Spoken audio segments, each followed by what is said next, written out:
નમસ્કાર મિત્રો, જય જવાન જય કિસાન. ખેડના મુદ્દે મેં કરેલી 14 દિવસની પદયાત્રા બાદ ખેડના ખેડૂતોના મુદ્દે સરકાર સફાળી જાગી હોય એવું લાગી રહ્યું છે.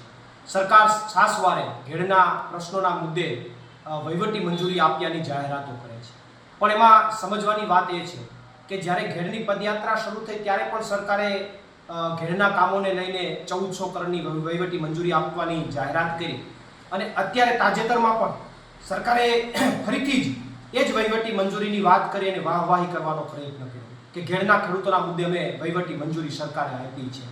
ત્યારે મને એ નથી સમજાતું કે 6 મહિનામાં 2 વાર વહીવટી મંજૂરી કે એક જ વહીવટી મંજૂરીમાં 2 વાર વાહવાહી કરવાનો પ્રયત્ન થયો હોય એવું મને લાગે છે.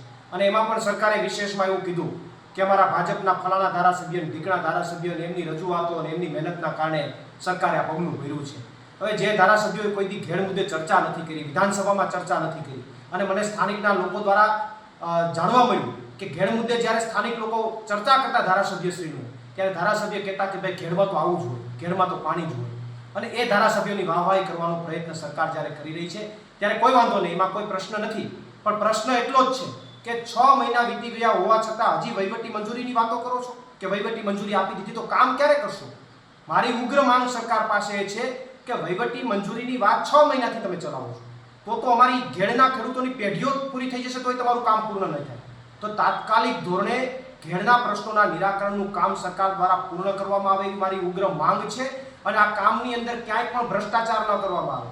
ક્યાંય પણ જો ભ્રષ્ટાચાર થશે તો હું પોતે લાઈવના માધ્યમથી ત્યાં આવીશ અને સરકારને ઉઘાડી પાડીશ. અને મેં જે ભૂતકાળમાં જાહેરાત કરેલી હતી કે હું આખી નદીની અંદર એક યાત્રા કાઢીશ, એ યાત્રાના માધ્યમથી તમારી વચ્ચે જ્યાં કામ થતું હશે ત્યાં ભ્રષ્ટાચાર જો થતો હશે તો એમને ખુલ્લા પાડવાનું કામ કરીશ. એટલે હું સરકારને ઉગ્ર માંગ સાથે મારી રજૂઆત કરું છું કે ખેડના ખેડૂતો માટે તાત્કાલિક ધોરણે જે કંઈ પણ વાત કરો છો વાહવાહી પછી કરજો, પણ જે કામ તમે જે જાહેરાતો કરી છે એનું તાત્કાલિક ધોરણે કામ થવું જોઈએ. અને નદી પહોળી અને ઊંડી કરવાની વાત છે તો જે કામ શરૂ કરવાની વાત છે એ દરિયા કિનારા બાજુથી શરૂ થાય.